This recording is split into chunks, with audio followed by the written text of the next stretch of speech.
Mario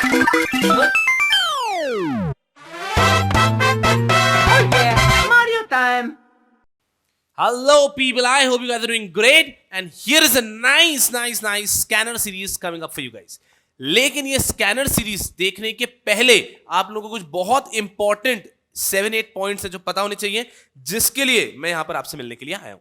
अच्छे से ध्यान देंगे, listen to me very very very carefully. इसको हम नाम दे रहे हैं एक्स्ट्रा एज स्कैनर सीरीज. इसको हम नाम दे रहे हैं एक्स्ट्रा एज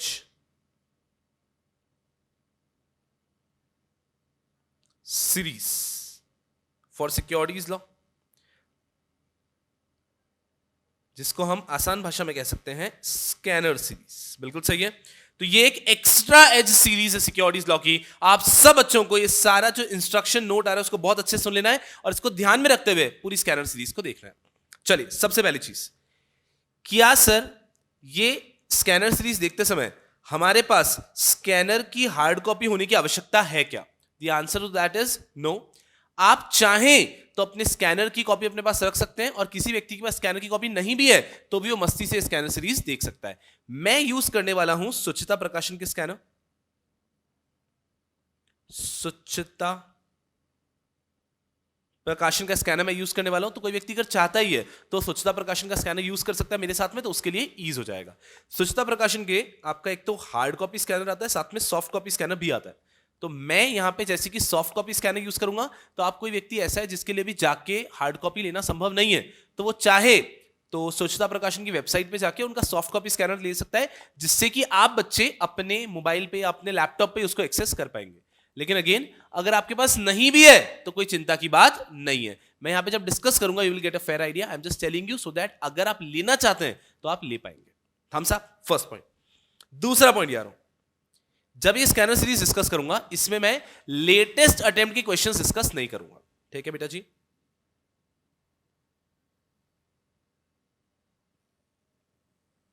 लेटेस्ट अटेम्प्ट्स के क्वेश्चन यहां पे डिस्कस नहीं होंगे. उसका कारण यह है कि अगर किसी व्यक्ति के पास समय है तो वो क्या कर सकता है, पूरी स्कैनर सीरीज करने के बाद में जो आखिरी के कुछ अटेम्प्ट हुए उनके पेपर को लेके बैठ के प्रॉपर तरीके से देख सकता है. तो उसमें फायदा क्या होगा बेटा जी? उसमें फायदा ये होगा that you will have mix question. यहां स्कैनर सीरीज में तो चैप्टर वाइज होंगे, you will have mix question and you will be able to figure out कि मुझे जम रहा है या नहीं. लेकिन ये उसी व्यक्ति को करना है जिसको समय परमिट कर रहा है. बिल्कुल ठीक है. तो अगर आपके पास प्रिपरेशन में आपकी पूरे रेगुलर नोट्स, रेगुलर लेक्चर्स अच्छे से हो चुके हैं, एडिशनल टॉपिक्स अच्छे से हो चुके हैं, क्विक रिविजन हो चुके हैं, आपका रिविजन बहुत अच्छे से हो चुका है, टेस्ट सीरीज हो चुकी है और फिर भी आपके पास समय है एग्जाम तक, तो आप 3 घंटे का टाइमर लगा के कोई भी पास्ट पेपर लेके लिखने की प्रैक्टिस कर सकते हो. तो उसके लिए लेटेस्ट अटेम्प्ट के क्वेश्चंस यहां पे हम लोग डिस्कस नहीं करते हैं, ताकि आपके लिए एक सरप्राइज एलिमेंट बना रहे. ठीक है गुंडे? उसके बाद में बहुत इंपॉर्टेंट बात, सबसे इंपॉर्टेंट बात यह है बेटा जी, क्या है यारो, what is this scanner series? As I am saying, extra edge. खाना बन चुका है बहुत सुंदर सा, अब हम उसके ऊपर गार्निशिंग कर रहे हैं. केक बन चुका है बहुत सुंदर सा, अब उसके ऊपर हम क्रीमिंग कर रहे हैं. ये जो आप बच्चे करते हैं ना, ये तभी सेंस बनता है जब आपका डिश टेस्टी है, तब तो गार्निशिंग का कोई सेंस बनेगा. सो ये जो एक्स्ट्रा एज सीरीज यहां पर सिक्योरिटीज लॉ की आ रही है, this is going to be relevant for only someone who has done the regular batch properly, the regular notes properly, the additional notes properly. कोई एक व्यक्ति जो ये सब बहुत अच्छे से कर चुका है, जिस व्यक्ति का रिवीजन बहुत अच्छे से हो चुका है, अब उसने एक्स्ट्रा एज के लिए आना चाहिए. एक्स्ट्रा एज के लिए आप तब आएंगे ना जब आपका रिवीजन अच्छे से हो चुका है. कोई व्यक्ति का अगर रिवीजन भी चल रहा है कि सर मैं तो अभी तक पता नहीं चल रहा है क्या करूं क्या नहीं करूं, तो उसने, उस व्यक्ति ने, जिस व्यक्ति का रिवीजन ही अच्छे से नहीं हुआ है, वो सीधा एक्स्ट्रा एज लेने की कोशिश करेगा तो अननेसेसरी परेशानी होगी. तो मेरा सुझाव क्या है कि जब आप बच्चे का ये सब बहुत अच्छे से हो चुका है, तब आपने स्कैनर सीरीज के लिए आना है, तब आपने एक्स्ट्रा एज सीरीज देखनी है. लॉजिकल है. फोर्थ पॉइंट, बहुत इंपॉर्टेंट पॉइंट ये भी बेटा जी, सुनना अच्छे से. आप क्या कर सकते हैं, you can have a page with you. एक ब्लैंक पेज ले लीजिए. जब आप स्कैनर सीरीज देख रहे हैं, उसमें आप क्या कर लीजिए, 2 लिस्ट बना लो. एक तो कोई भी चीज अगर आपको लिखती है very important, most important topics, तो अगर आपको लगता है कि कोई चीज बहुत ही इंपॉर्टेंट है तो उसकी लिस्ट बना लो कि कोई क्वेश्चन है जो लगातार बार बार पूछा गया है, कंडीशनल ऑफर है टेक ओवर कोड में जो बार बार पूछा गया है, फास्ट ट्रैक इशू है आईसीडीआर में बार बार पूछा गया है, आपको लगता है कोई भी टॉपिक बार बार पूछा गया है तो उसको एक स्टार मार्क करके टॉपिक्स का लिस्ट बना दो. दूसरा, कोई भी नया पॉइंट अगर आप सीखते हो तो एक और लिस्ट बना लो,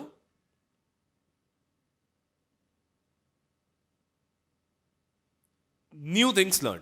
बिकॉज ये स्कैनर सीरीज आपको बार बार देखने की कोई जरूरत नहीं है, एक बार देख ली, हाँ ऐसे ऐसे ऐसे ऐसे क्वेश्चंस आते हैं। द पर्पस इज कि आपको कंटेंट तो पता है, जो आपने रेगुलर पढ़ा है वही लिखना है, वही कंठस्थ करके जाना है। लेकिन कभी कभी हमें समझ में आना चाहिए कि इस प्रकार का क्वेश्चन आएगा तो ये आंसर लिखना है, तो उसके लिए स्कैनर सीरीज काफी यूजफुल होती है। तो आपको बस ये ध्यान रखना बेटा जी कि कोई भी नई चीज अगर आप यहाँ पे सीखते हो तो उस ब्लैंक पेपर पे लिख लो कि हाँ ये टॉपिक नया सीखा, ये चीज नहीं सीखी, लाइन नहीं सीखी, सो दैट एग्जाम के एक दिन पहले या फिर रिविजन के टाइम पे आपको कुछ नहीं पढ़ना है, रेगुलर नोट्स, एडिशनल नोट्स और ये जो नई चीज सीखी, वापस स्कैनर पे आने की कोई जरूरत नहीं है एग्जाम के एक दिन पहले। अगर आपका स्कैनर है भी सही तो उसमें आप हाईलाइट कर दो कि बस ये नई चीज सीखी। Are we understanding? तो एक नई चीज सीखने का जो मौका मिला है उसको यहाँ पे हाईलाइट कर लो। कुछ चीजें ऐसी भी होती है जो आपका सिलेबस में है ही नहीं, जैसे कि मैं स्कैनर सीरीज कराऊंगा, कुछ 2013 के, 14 के, 2018 के क्वेश्चन है, तब वो ओल्ड सिलेबस था, अब वो रेलिवेंट नहीं है, बट फिर भी उसको हम एक बार पढ़ते हुए चलेंगे। क्यों बेटा जी? कभी कभी क्या होता है कि एग्जाम में सरप्राइज क्वेश्चन आते हैं, वैसे क्वेश्चन एक या दो ही आते हैं।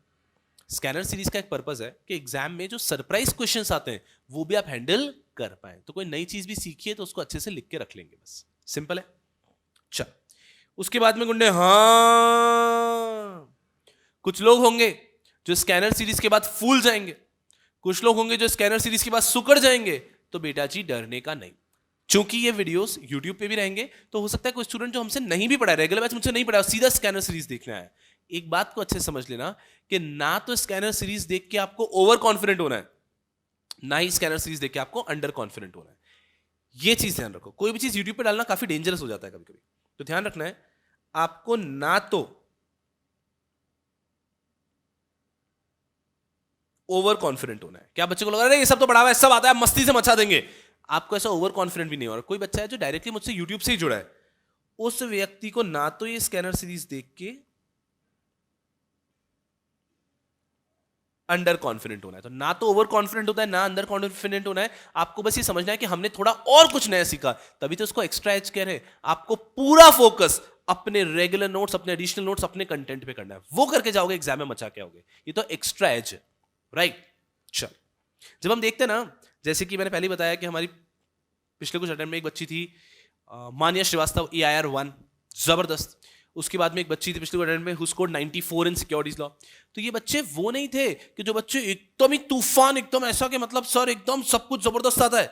ये वो बच्चे थे जो हमेशा कुछ सीखने को रेडी थे, हमेशा कुछ ना कुछ मेहनत करने को रेडी थे। तो हमारी तरफ से हम जो जो चीजें एक्स्ट्रा मेहनत करते थे उसका इन्होंने पूरा का पूरा फायदा उठाया। तो अच्छे से रेगुलर बैच पढ़ना है, अच्छे से एडिशनल नोट्स पढ़ने, क्विक रिवीजन वीडियोस को पूरा अच्छे से फ्रूटफुल यूज करना है। सब होने के बाद में गार्निशिंग के लिए एंड में ये स्कैनर सीरीज देख लेनी है। आवे गुड। चल, उसके बाद में गुंडे एक और चीज है, कभी कभी एग्जाम में कुछ बहुत ही जनरल क्वेश्चंस आ जाते हैं, तो आपको इस स्कैनर सीरीज देख के उनका भी आइडिया लगता है। जैसे कि एक बार एग्जाम में क्वेश्चन आ गया कि बताओ लिस्टिंग के क्या क्या फायदे हैं। तो ऐसा कहीं पे लिखा हुआ नहीं है कि लिस्टिंग के क्या क्या फायदे हैं, लेकिन अगर आप जनरली भी सोच लिस्टिंग क्या फायदे हैं, कंपनी को फायदा ये हो जाता है कि कंपनी को विजिबिलिटी अच्छी मिलती है, गुडविल अच्छी मिल जाती है, कंपनी को अपने फायदे होते हैं, राइट? कंपनी को पैसा रेज करना ईजी हो जाता है। इन्वेस्टर के अपने फायदे हैं कि उसका इन्वेस्टमेंट जो है वो लिक्विड होता है, जब चाहे वो बेच सकता है। इन्वेस्टर को कंपनी के ज्यादा डिटेल्स मिलते हैं अगर वो लिस्टेड कंपनी में इन्वेस्ट करेगा। तो जनरल क्वेश्चन भी कभी कभी आ जाते हैं, तो आपने उन जनरल क्वेश्चंस को भी कैसे हैंडल करना है वो भी स्कैनर सीरीज में आपको एक आइडिया लगेगा। बिल्कुल ठीक है, तो मस्ती से बस सुनते जाना। उसके बाद में गुंडे, हाँ मैं सही कह रहा हूं, ये बात तो आप मानते ही नहीं हो। Do not watch the scanner series on 1.5x। बेशरम बच्चे, स्कैनर सीरीज 1.5x पे नहीं देखने का है, क्योंकि स्कैनर सीरीज में मुझे पता है कि आपका समय बिल्कुल वेस्ट नहीं करना है। मैं खुद 1.5 पे बोल रहा हूं। स्कैनर सीरीज में आई नो दैट आप बच्चों के पास समय नहीं है और आप बच्चों का फटाफट से स्कैनर सीरीज कंप्लीट करना है, एक्स्ट्रा एज फटाफट से देना है आपको। तो उसके लिए मैं खुद ही 1.5x पे पढ़ाता हूं, तो आपने उसको 1.5x पे देखना नहीं है। आपका 1.5, मैं ऑलरेडी 1.5, वो कुछ 3 हो जाएगा और फिर कुछ समझ ही नहीं आएगा। ठीक है, तो इसको 1.5 पे नहीं देखना है। और उसके बाद में एक लास्ट पॉइंट गुंडे ध्यान रखेंगे कि स्कैनर में कभी भी आप किसी भी क्वेश्चन का आंसर देख रहे हो तो उसकी साइज के बेस पे उसको जज नहीं करना है। वो उसके अंदर उन्होंने साइज को कोई उन्होंने ऑर्गेनाइज नहीं किया है। 4 मार्क्स के क्वेश्चन के लिए 2-2 पेज के आंसर दिए, कभी कभी 4 मार्क्स के क्वेश्चन के लिए 2 लाइनर आंसर दिया। तो आपको सिर्फ क्वेश्चन देखना है और आपको समझना है कि मुझे जम रहा है या नहीं, इसके अंदर आंसर में क्या लिखना होगा, बस। उनका जो साइज ऑफ द आंसर, उनका फॉर्मेट ऑफ द आंसर है, उसको फॉलो नहीं करना है, वो आपको अपने ही फॉर्मेट में आंसर्स लिखना है। ये कुछ बहुत अच्छी चीज है। डोंट फॉलो फॉर्मेट और इवन साइज फ्रॉम स्कैनर, वो आपने अपने ही मगज के हिसाब से ही करना है। आई बिलीव अगर आपने ये सब चीजें कर ली है तो इतना तूफान एक्स्ट्रा एज लेके जाओगे आप एग्जामिनेशन में कि कोई ताकत आपको रोक नहीं पाएगी। Okay, I hope you guys are going to certainly enjoy the scanner series. बेटा जी इसी तरह से खूब खूब पढ़ो एंड खूब खूब खूब आगे बढ़ो। All the best, take care of yourself, make me proud, make your parents proud, make everyone around proud. All the best, bye bye. फटाफट से फुल स्पीड में what we do is we are going to wrap up the past year questions of SCRA फटाफट से, and thereafter we'll start SEBI Act। SEBI मस्त सा हौले हौले हो जाएगा। SEBI बहुत प्यारा सा एक्ट है, उसमें सिर्फ SAT का कॉन्स्टिट्यूशन पावर्स पे थोड़ा फोकस करना है, बाकी चैप्टर बहुत मक्खन है। चलिए आते हैं यहां पे हम लोग, चलिए कर दो इधर आओ। शॉर्ट नोट्स पे आते हैं। यहां पर हमको पहली मैंने कहा है हमको देखना है स्कैनर किस प्रकार से, सुनना अच्छे से। चलो, पढ़ाई के 2-3 अप्रोचेस होते हैं। एक होता है बेटा जी जो आपने पढ़ लिया है उसी को आप बार बार पढ़ रहे हो, ठीक है। और एक होता है कि हम नई चीजों को भी पढ़ रहे हैं। दोनों चीजें जरूरी होती है, लेकिन एग्जाम जब एक लिमिट पे आ जाता है उसके बाद में नई चीजें पढ़ना बंद कर देना चाहिए, सिंपल। तो यहां पर हम इस चीज को इस प्रकार से पढ़ते हैं कि जो भी चीज दिख रही है we are reading it up, we do not intend to learn it. Why so? 2-3 कारण है। हमारा न्यू सिलेबस सिक्योरिटीज लॉ है, जो कुछ समय में ओल्ड सिलेबस हो जाएगा, शायद नया आ गया अगला तो। लेकिन यहां पे जो क्वेश्चन है ओल्ड सिलेबस के भी होते हैं, तो हम लोग इतना बाइफर्केशन नहीं करते, न्यू सिलेबस ओल्ड सिलेबस, जितने क्वेश्चंस दिखेंगे उसको एक बार रीड कर लेंगे। क्योंकि इतना टाइम वेस्ट करना, ये न्यू का था या ओल्ड का था, उतने टाइम में तो हम उस क्वेश्चन के आंसर को पढ़ सकते हैं ना। तो we don't have to learn them off, we just have to read everything off. और जैसे कि मैं कह रहा हूं कि पेपर में 15 से 20 मार्क्स के क्वेश्चन एनीवेज ऐसे आते हैं जो बाहर के आते हैं, तो अगर इनमें से कोई आ गया तो वो बोनस भी तो है हमारे लिए। तो इसको लर्न नहीं करना है, इसको सिर्फ एक रीडिंग करना होता है पूरे स्कैनर का। भी क्लियर? चलो, तो पहला आता है हमको, right A short note on clearing corporation. 3 marks का एग्जामिनेशन के अंदर क्वेश्चन दिख रहा है 2011 दिसंबर का। वंडरफुल। क्लियरिंग कॉर्पोरेशन एक फेयर आइडिया हमें पहले भी पता है। क्लियरिंग कॉर्पोरेशन क्या काम करता है, आपने कोई भी स्टॉक एक्सचेंज में शेयर्स बाय या सेल किए तो क्लियरिंग का काम जो करता है वो है क्लियरिंग कॉर्पोरेशन। क्लियरिंग मतलब क्या? सेटलमेंट। सेटलमेंट का जो काम करता है वो क्लियरिंग कॉर्पोरेशन। इसके लिए एक मेमोरी टेक्निक है एसपीडीपी। Sir SPDP? हाँ, settlement, periodically and delivery and payment, SPDP. जो ये काम करे वो है क्लियरिंग कॉर्पोरेशन। क्लियरिंग कॉर्पोरेशन क्या करता है? Periodical settlement, SP periodical settlement, DP delivery and payment. तो आज अगर मान लीजिए आपने शेयर्स खरीदे स्टॉक एक्सचेंज से, तो यहां पे बायर है, यहां पर सेलर है, तो इस बायर के बैंक अकाउंट से पैसे लेकर सेलर के बैंक अकाउंट में देता है, सेलर के डीमैट अकाउंट से शेयर्स लेकर बायर के डीमैट अकाउंट में शेयर्स देता है। ये जो काम करता है वो क्लियरिंग कॉर्पोरेशन। तो क्लियरिंग कॉर्पोरेशन क्या काम करता है? SPDP, periodical settlement, settlement periodically and delivery and payment. Simple. तो क्लियरिंग कॉर्पोरेशन छोटा सा कंसेप्ट है। यहां पर आता है अबाउट क्लियरिंग कॉर्पोरेशन। ये देखो क्या करता है, periodical settlement of contracts and delivery and payment of securities. और इसके साथ में कोई और काम भी दे दोगे तो वो भी कर लेगा। Any other matter incidental thereto. Example दिया इन्होंने एक, National Securities Clearing Corporation is a clearing corporation of NSC. तो एनएससी जो स्टॉक एक्सचेंज है उसका क्लियरिंग कॉर्पोरेशन उसी की होली ओन्ड सब्सिडरी है। एनएससी की होली ओन्ड सब्सिडरी है नेशनल सिक्योरिटीज क्लियरिंग कॉर्पोरेशन। ठीक है, इजी पीजी। दूसरा है हमको स्पॉट डिलीवरी कॉन्ट्रैक्ट, कितने मार्क्स का? 3 मार्क्स का, 2012 जून में। ठीक है, लिख देंगे मस्ती से एक्चुअल वाला, कि अगर फिजिकल वाली बात कर रहे हैं तो actual payment delivery on the same day, next day, जो टाइम पोस्ट में लगा उसको इग्नोर कर देंगे। डीमैट में शेयर्स हैं अगर तो transfer of shares by deposit from one beneficial owners account to another beneficial owners account. Spot delivery, special delivery में डिफरेंस। अब ये हो जाता है एग्जाम में, स्पॉट तो बढ़कर है, स्पेशल तो है ही नहीं कहीं पे। अब क्या करें इसका? कोई बात, 2011 का क्वेश्चन है, देख लेते हैं क्या लिखा है इन्होंने। The delivery is said to be spot if the delivery and payment for securities are to be made on the same day और next day, and a special delivery is one where delivery is to be made after the delivery period fixed by stock exchange authorities। ये क्या कह रहे हैं कि period अगर मान लीजिए हम डिलीवरी कर रहे हैं सेम डे और नेक्स्ट डे में तो वो स्पॉट है, और अगर हम डिलीवरी कर रहे हैं as per the time period fixed by stock exchange तो वो स्पेशल है। अब ये एक ऐसी चीज है, इसको पढ़ के याद थोड़ी ना करना है, ये एक बार रीड कर लिया बस काफी है। अगर कभी कहीं एग्जाम में काम आ गया तो काम आ गया। Are we getting a fair idea? That is a way to read. क्या ये लिटरली हमारे सिलेबस का पार्ट है? नहीं, लेकिन हमें ये सब पढ़ना होता है, उससे we can attempt the paper in a better fashion. चलो, तो स्पेशल डिलीवरी क्या होता है? कुछ नहीं, स्पॉट मतलब सेम डे नेक्स्ट डे, और अगर स्टॉक एक्सचेंज ने कोई टाइम पीरियड बताया है उसके हिसाब से डिलीवरी करते हैं, that is known as special delivery. ठीक है, इन्होंने बोला, हमने मान लिया। उसके बाद में आया डीम्यूचुअलाइजेशन, उसकी कहानी खेलेंगे हम लोग डीम्यूचुअलाइजेशन की पूरी। उसके बाद में ये होते हैं general question.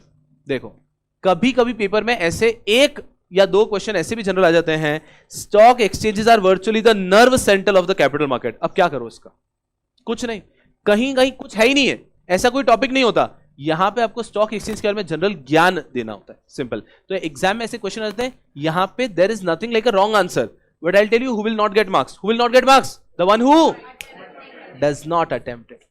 There is nothing like a wrong answer, you have to write something here, you have to be mentally prepared कि एग्जाम में ऐसे क्वेश्चन भी आते हैं, जनरल क्वेश्चन आएंगे इसमें बस। अब ये क्या ज्ञान बांट रहे हैं, देखो तो सही। Stock exchange represent the market place for buying and selling the securities. It ensures liquidity to them in the interest of investor. The stock exchanges are virtually the nerve center. वही, हाँ, उन्होंने कहा, हमने मान लिया। And reflect the health of country's economy as a whole. होता है ना, कभी कोई पेल रहा होता है, अपन भी साथ में लग जाते हैं फुल। तो वो बता रहे थे कि it is virtually the nerve center and it reflects the health of country's economy. जबरदस्त, बहुत बढ़िया। उसके बाद में कुछ ऐसे वर्ड्स आए, explain briefly the following term associated with stock market. Multiple listing, कहीं लिखा हुआ नहीं है, इसका मतलब क्या होता है? अरे भाई, एक कंपनी ने अपनी सिक्योरिटी को अगर मल्टीपल स्टॉक एक्सचेंज पे लिस्ट कर दिया तो मल्टीपल लिस्टिंग। ओल्ड सिलेबस में कभी आया होगा क्वेश्चन, ठीक है। क्लियरिंग, क्लियरिंग का मतलब payment, periodical settlement, payment deliveries, clearing. Circuit breaker, circuit breaker एक कंसेप्ट है, आप पार्ट बी में आ चुका है न्यू सिलेबस में, ओल्ड सिलेबस में ऐसा इधर उधर घूमता था वो, तो ओल्ड सिलेबस में चैप्टर में था तो यहां पे पूछ लिया था। सर्किट ब्रेकर, जब भी एक लिमिट से ज्यादा वॉयलेशन वोलेटिलिटी होती है तो उस पर्टिकुलर शेयर के अंदर trading for the remaining part of the day बंद कर दी जाती है, that is circuit breaker. Explain briefly the provision relating to continuous listing agreement as enshrined under the Securities Contract Regulation Rules 1957. भाई 25%, 400 crore, 10%, 5%. Continuous listing requirement is another name of minimum public shareholding. तो आपको यहां पे वही लिखना है कि 10%, 25%, 400 crore वाली पूरी की पूरी कहानी यहां पे लिखोगे। चेंज हो गई है, यहां पे जो लिखा है वो नहीं पढ़ना है हमको। उसके बाद में Derivatives are contracts which derive their value from value of one or more of other assets. तो यहां पे आप क्या करोगे? डेरिवेटिव डेफिनेशन, क्वेश्चन देखना है, उसको देख के उसमें आपने क्या पढ़ा है वो चीज आप वहां पे मेंशन करके आते हैं। पार्ट बी के अंदर डेरिवेटिव और डिटेल में पढ़ते हैं, तो वहां का थोड़ा सा फिर ज्ञान भी दे सकते हो कि डेरिवेटिव के एग्जाम होते हैं, स्वैप्स वगैरह। स्पॉट डिलीवरी का एक और बार क्वेश्चन पूछा गया, बहुत अच्छी बात है। What is meant by demutualization? Demutualization की डेफिनेशन लिख देंगे, एक्सप्लेन द पर्पस। अब ये पर्पस देख लेते हैं क्या है, पर्पस ऑफ डिम्यूचुअलाइजेशन। आखिर डिम्यूचुअलाइजेशन से क्या हुआ? Stock exchanges owned by member tend to work towards the interest of members alone, which could on occasion be detrimental to the right of other stakeholder. Division of ownership between member and outsider can lead to a balanced approach, remove conflict of interest, create greater management accountability. उन्होंने कहा कि वही व्यक्ति owner है, वही व्यक्ति member होगा, trading member होगा, तो वो हमेशा खुद का ही सोचेगा। तो वहीं अगर ओनरशिप और ट्रेडिंग मेंबर डिवाइड कर दिया तो इससे कॉन्फ्लिक्ट ऑफ इंटरेस्ट कम हो जाएंगे और ग्रेटर इन्वेस्टर इंटरेस्ट के बारे में सोचा जाएगा। ठीक है। Second, publicly owned stock exchanges can enter into capital market for expansion of business, कि अगर पब्लिकली ओन्ड स्टॉक एक्सचेंज है तो वो कैपिटल मार्केट में और बेहतर तरीके से बिजनेस को एक्सपांड भी कर पाएंगे। Publicly owned stock exchanges would be more professionally managed. इनका कहना है कि अगर प्राइवेट ओन है, कुछ लोग मिलकर अगर ओन कर रहे हैं तो वो प्रोफेशनली मैनेज नहीं होगा, अगर सब लोग ओन कर रहे हैं पब्लिकली जैसा गवर्नमेंट चाहती है तो बेटर मैनेजमेंट होगा। Last, demutualisation enhances the flexibility of management. उनको लगता है कि ये पर्पस है ऑफ डीम्यूचुअलाइजेशन, तो ये पर्पस करके उन्होंने लिख दी सिंपल से। हमारे वहां दे रखा है सिंपल सा डेफिनेशन ऑफ डीम्यूचुअलाइजेशन। इस प्रकार के कुछ आड़े टेढ़े क्वेश्चंस 100% आ सकते हैं, तो उसके लिए मेंटली प्रिपेयर होना चाहिए। उसके बाद में वापस ब्रीफली एक्सप्लेन करो डीम्यूचुअलाइजेशन, ठीक है। स्कीम वगैरह तो है ही नहीं, अब पर्पस वापस आता है। ओल्ड सिलेबस में पूरा स्कीम भी सिलेबस में हुआ करता था, अब वो सिलेबस में स्कीम नहीं है, तो बिल्कुल इग्नोर करो। पहले पूरा स्कीम था जो 51% वाली बात, कि जो earlier stock exchange was controlled by certain people, now the stock exchange के अंदर कंट्रोल में 51% इनके पास रहेगा, नॉन ओनर के पास रहेगा, एक्सेट्रा। तो वो सब तो पढ़ना ही नहीं है। पर्पस एक और बार आ गया, सुनो सुनो सुनो। अगर कोई क्वेश्चन हमारा पढ़ा हुआ है जैसे कि स्पॉट डिलीवरी, डीम्यूचुअलाइजेशन, ये बार बार आ रहा है तो उसको स्किप कर सकते हो, लेकिन कोई चीज आपकी नई पढ़ी हुई अगर वापस आती है तो उसको सेकंड टाइम भी रीड करो, तो उससे वो दिमाग में थोड़ा स्थिर तरीके से बैठेगी। एक और बार पढ़ लेते हैं purpose. Stock exchanges owned by member tend to work towards the interest of members alone. अगर स्टॉक एक्सचेंज ऐसा बनाया गया है जिसके अंदर ओनर के पास ही पूरा कंट्रोल है तो वो सिर्फ खुद के फेवर में काम करेगा, वो इंटरेस्ट ऑफ इन्वेस्टर अदर लोगों के बारे में सोचेगा नहीं। दूसरा आ जाता है पब्लिकली ओन जो है वो ग्रोथ के लिए कैपिटल मार्केट में भी एंटर कर सकते हैं। पब्लिकली स्टॉक एक्सचेंज जो होते हैं वो प्रोफेशनली मैनेज्ड होते हैं। और आखिरी पॉइंट आ जाता है कि डीम्यूचुअलाइजेशन होता है तो मैनेजमेंट भी फ्लेक्सिबल होता है, मतलब वही डायरेक्टर्स आते जाते रहेंगे और कंपनी चलती रहेगी। ठीक है, पर्पस है ये। The recognised stock exchange have powers to make rules for restricting voting right. हमने पढ़ा था powers of stock exchange under SCRA, दो पावर है, make rule restricting voting right के वन मैन वन वोट जैसा रूल रख सकते हैं, प्रॉक्सी को अटेंड नहीं करने देंगे, एंसिलरी डिसीजंस भी ले सकते हैं, और दूसरा they have a power to bylaws. तो यहां पे मेक रूल्स की बात है, तो वही कि जो भी मीटिंग होगी उसके अंदर एक व्यक्ति एक वोट करेगा, प्रॉक्सी नहीं कर सकता है, इंसिडेंटल कॉन्सिक्वेंशियल सप्लीमेंट्री मैटर के लिए भी रूल बना सकते हैं। What are the provisions of continuous listing agreement. हां अब ये भी अच्छा क्वेश्चन है, इधर आओ। 2018 दिसंबर का क्वेश्चन है ये भी। इसके अंदर भी फर्स्ट क्वेश्चन तो वही है जो हमको लिखना होगा पूरा 25%, 400 करोड़, 10%, 5%। इसका सेकंड वाला क्वेश्चन फुल सरप्राइज एग्जाम में। List any 6 methods for achieving minimum public shareholding by listed company. कि minimum public shareholding achieve कैसे कर सकते हैं, उसके 6 मेथड बताओ। कुछ नहीं है, क्या बताओ, देखो क्या लिखा इन्होंने। आप कैसे अचीव कर सकते हो मिनिमम पब्लिक शेयर होल्डिंग। मतलब आपकी कंपनी है, उसमें पब्लिक के पास शेयर कम हो गए तो क्या कर सकते हो, पब्लिक को शेयर दे दो, पहला point. Issuance of share to public through prospectus. Exam में क्वेश्चन देखना है, खुद पे इतना कॉन्फिडेंस रखना है कि जो मैं पढ़कर आया हूं उसी से कहीं ना कहीं आंसर होगा, और अपना दिमाग लगाते हुए कुछ ना कुछ लिखकर आना है। इसका कोई आंसर थोड़ी ना है, हमारे सिलेबस में है मिनिमम पब्लिक शेयर होल्डिंग कि 25% होना चाहिए। अब ये बता रहे हैं, बताओ 25% से कम हो गया तो उसको बढ़ाओगे कैसे, तो बस अपना दिमाग लगाओ कैसे बढ़ाएंगे। एक कंपनी पब्लिक को शेयर्स दे देगी, प्रमोटर अपने शेयर पब्लिक को बेच देगा, ऐसे ही कुछ मोड से पब्लिक शेयर होल्डिंग बढ़ेगी ना, बस। तो ये कॉन्फिडेंस रहना चाहिए कि जो हमने पढ़ा है वही है, उसी को अप्लाई करते हुए ये आंसर मुझे कुछ ना कुछ लिखते हुए निकलना है।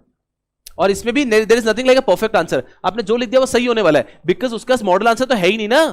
अभी getting a fair idea, yes. तो पहला इन्होंने दे दिया issuance of shares to public through prospectus, कि पब्लिक को नए शेयर इशू कर देंगे तो पब्लिक की शेयर होल्डिंग बढ़ जाएगी, सही बात है। दूसरा, offer of sale of shares held by promoter to public, हां इससे प्रमोटर की होल्डिंग कम हो जाएगी, पब्लिक की होल्डिंग बढ़ जाएगी। तीसरा, sale of share by promoter through secondary market. कान को पहले ऐसे पकड़ा, फिर कान को ऐसे पकड़ा, पहले बोले कि प्रमोटर के शेयर्स पब्लिक को दे दो, आप इशू कर दो, फिर दूसरा बोले फ्रेश इशू, जैसे कि ऑफर फॉर सेल होता है ना वैसा। दूसरा बोला प्रमोटर शेयर अगर हमने सेकेंडरी मार्केट में भी बेच दिए तो भी लेगा तो पब्लिक ही ना, तो ऑटोमेटिकली हैंडल हो जाएगा। Next, institutional placement programme. आप इंस्टीट्यूशनल प्लेसमेंट कर दो, जैसे कि अभी आजकल ये होता है अपना,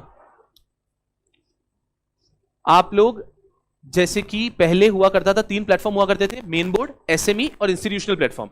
अब इंस्टीट्यूशनल प्लेटफॉर्म की जगह आ गया आईजीपी।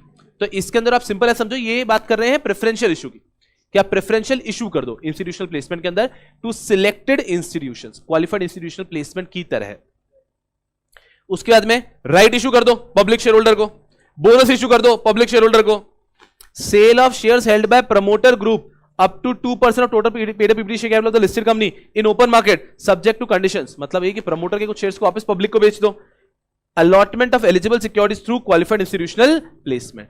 मल्टीपल तरीके इन्होंने लिखे और जैसे तैसे 8 पॉइंट बनाए इन्होंने कि कैसे पब्लिक शेयर होल्डिंग को बढ़ाया जा सकता है। लॉजिकल पॉइंट लेते हैं जिसको हम लोग लेने की कोशिश करेंगे। पहला पॉइंट, पब्लिक को नए शेयर इशू कर दो। दूसरा, प्रमोटर के शेयर्स ऑफर फॉर सेल कर दो पब्लिक को। प्रमोटर के शेयर्स सेकेंडरी मार्केट में बेच दो। Bonus issue, right issue. ये 5 बहुत इजी पॉइंट हो गए। इंस्टीट्यूशन वगैरह को जबरदस्ती डाला गया है, वो इतना परफेक्टली फिट इन नहीं होते फ्रैंकली स्पीकिंग, बट ये 5 डायरेक्ट मोड्स हो जाते हैं जिससे कि एक प्रमोटर बहुत comfortably minimum public shareholding को मैच अप कर सकता है। Are we getting a fair idea? Yes. तो just have faith in yourself when you seeing a question. आगे जाते हैं हम लोग फिर, ठीक है। Rules frame thereunder practical question की बात करते हैं। अब ये भी आ गया, इजी सा क्वेश्चन है, बस एक क्वेश्चन आपको डराता है एग्जाम में। एक नॉर्मल क्वेश्चन को केस स्टडी क्वेश्चन में कैसे चेंज करते हैं ये। You are a company secretary of Vision Limited whose shares were listed at Delhi Stock Exchange. The stock exchange delists the shares of the company. Advise the company regarding the remedy available keeping in view the provision of SCRA. यार हमारे shares को delist कर दिया, हमारे shares को delist कर दिया है, अब इसका रेमेडी तो कुछ दिया ही नहीं था. नहीं नहीं नहीं नहीं, नॉर्मली ये क्या कह रहे हैं कि कभी भी आपके साथ कुछ भी गलत होगा तो आप सैट के पास तो जा ही सकते हो ना. चैप्टर 2 में पढ़ेंगे ये हम, तो वहां पे ज्यादा बेहतर तरीके से चैप्टर 2 को पढ़ने का इस क्वेश्चन को आप आंसर कर पाओगे. बट एक बार चैप्टर 2 जीवन में तो पढ़ा है ना कि आपके साथ कोई भी चीज गलत हो जाती है तो आप जा सकते हो. अगर स्टॉक एक्सचेंज ने गलत किया है, normal hierarchy is SEBI, SAT, Supreme Court. But if it all you want to file an appeal against stock exchange then you can directly file it to SAT. तो अगर स्टॉक एक्सचेंज ने आपको डीलिस्ट कर दिया है, you are aggrieved party, you can file an appeal to SAT. Simple. तो वो आपको एक नोट के प्रकार से लिखना था. अगर एग्जाम में कोई भी क्वेश्चन इस प्रकार से आता है that you are a company secretary of Vision Limited और उसके बाद बता रहे stock exchange delist advise the company. अब आपको as a company secretary company को एडवाइस करना है तो आपका आंसर का कंटेंट तो वही रहेगा, बस फॉर्मेट चेंज हो जाएगा. आप शुरू में ऐसे लिख सकते हो to the board of directors Vision Limited, subject so and so subject, और फिर आपका पूरा आंसर को फ्रेम कर दोगे और नीचे लिख दोगे this mister X company secretary Vision Limited. यहां पे आप अपना नाम नहीं लिख सकते. I think all of you are well aware. आप अपना नाम वगैरह कुछ भी नहीं लिख सकते, एबीसी ही लिख के आना है. सर एक फिक्टिशियस नाम लिख देते हैं आकाश जैन, वो भी नहीं लिख सकते बिकॉज उससे आपका रिलीजन पता चल जाता है. आईसीएसआई फुल मूड में रहता है, आपकी कॉपीज रोक देगा, आपकी कॉपीज चेक होके नहीं आएगी ऐसा. तो आपको कभी भी ऐसा क्वेश्चन आता है तो नीचे ABC XYZ ऐसा ही कुछ लिख के निकलना है.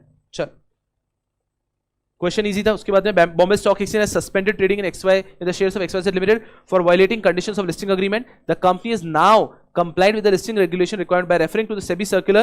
Discuss the criteria for suspension of the trading in the shares of listed entity. कि यार कभी भी अगर सस्पेंड किया तो फिर क्या करेंगे. तो अब यहां पर उन्होंने पूरा अलग ही क्राइटेरिया दिया है for suspension.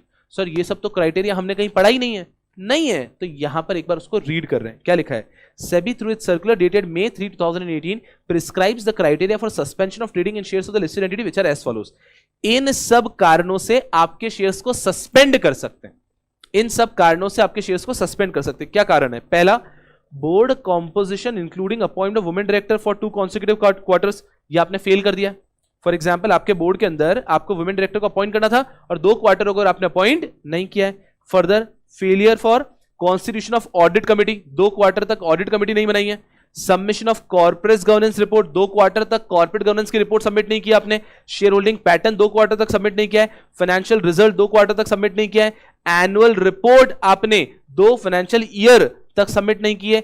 Information on reconciliation of share and capital audit, depository में पड़ेगा ना रिकंसिलेशन ऑडिट रेगुलेशन 76 का, वो भी जो आपको करना है वो भी आपने सबमिट नहीं किया quarterly. Receipt of notice of suspension of trading, ये आपको मिल गया वगैरह वगैरह, ये सारे ग्राउंड्स हैं.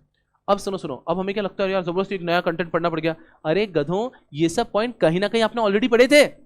आपको स्कैनर गो थ्रू करने से बस ये पता चला ओ ये ग्राउंड पे ट्रेडिंग सस्पेंड होती है. तो ये तो कुछ नया ही सीखा ना विदाउट एनी एफर्ट. क्योंकि हम एलओडीआर में पढ़ रहे हैं कि हमको क्वार्टरली फाइनेंशियल स्टेटमेंट्स दे रहे हैं. हम एलओडीआर में पढ़ रहे हैं कि हमें हमारा पूरा का पूरा शेयर होल्डिंग पैटर्न देना है. ये सब चीजें करना है, ये तो हमको पता ही था. ऑडिट कमेटी बनानी है, ये हमने पढ़ा एलओडीआर के कॉर्पोरेट गवर्नेंस रिक्वायरमेंट में. तो ये सब हमने पढ़ा हुआ है. अब हमें पता चला ओके 2 क्वार्टर तक अगर कंप्लाई नहीं किए तो हमारी ट्रेडिंग को सस्पेंड भी कर सकते हैं without any extra effort. You getting to know something. Are we getting a fair idea. That's the difference between learning and reading. चलो ये हो गया. उसके बाद में खत्म हो गया. बस ये क्वेश्चन आए हुए एससीआरए से. Life is very easy. तो एससीआरए हमने देख लिया. एससीआरए मतलब इतना ज्यादा फोकस किस चीज पे आता है. डेफिनेशन पे बहुत फोकस है. उसके बाद में एंड में जो कंटिन्यूअस लिस्टिंग एग्रीमेंट है उस पे काफी फोकस है. बाकी रिकॉग्निशन नॉन रिकॉग्निशन पे इतना फोकस नहीं है. सर इतना फोकस क्यों नहीं है. इतना फोकस इसलिए नहीं है क्योंकि कौन सा रोज नई नई कंपनियां आ रही है स्टॉक एक्सचेंज बनने के लिए. अभी गेटिंग अ फेयर आइडिया. तो वंस इन अ वाइल वाले अफेयर है, तो इस पे क्वेश्चनिंग पे इतना फोकस नहीं कर रहा है. The key is to read everything. If we go through the scanner first तो फिर तो चैप्टर पर आधा ही पढ़ोगे. ये तो पूछते ही नहीं कभी, ये तो कभी पूछा ही नहीं गया. You have to read everything and then go through the scanner for some additional knowledge content. Are we clear?